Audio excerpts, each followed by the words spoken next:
Alors, les enfants, aujourd'hui, on va s'attaquer à une leçon sur le participe passé. Le participe passé, qu'est-ce que c'est?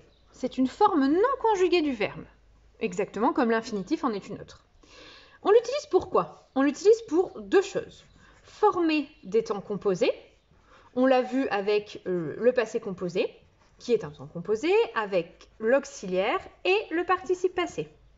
Donc ça, c'est la première utilisation. Deuxième utilisation, c'est pour former des adjectifs. Et ça, c'est souvent le cas. Il y a beaucoup d'adjectifs qui sont formés avec un participe passé.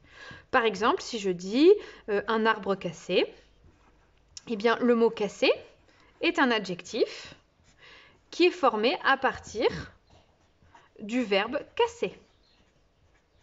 Voilà. Maintenant, ce qui va nous intéresser aujourd'hui, c'est la terminaison de ces participes passés. La première chose, c'est savoir qu'au premier groupe, les verbes du premier groupe, je rappelle que ce sont tous les verbes qui se terminent par ER, vont avoir leur participe passé formé avec E accent.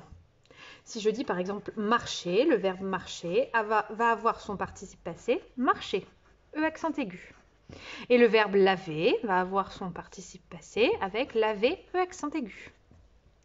Si je l'utilise, à chaque fois, ça va faire par exemple il a marché très longtemps, marcher, et un pull lavé,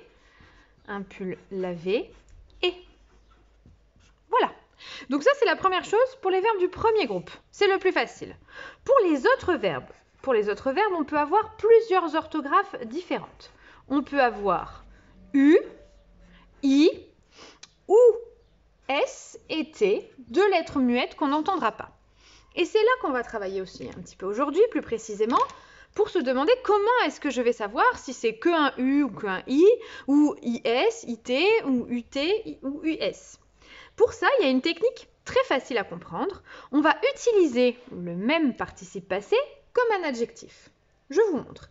Si je veux dire, par exemple, un livre lu, il a lu un livre. Je vais dire, il a lu un livre. Eh bien, je vais l'utiliser comme un adjectif féminin. Je vais dire, par exemple, une lettre lue.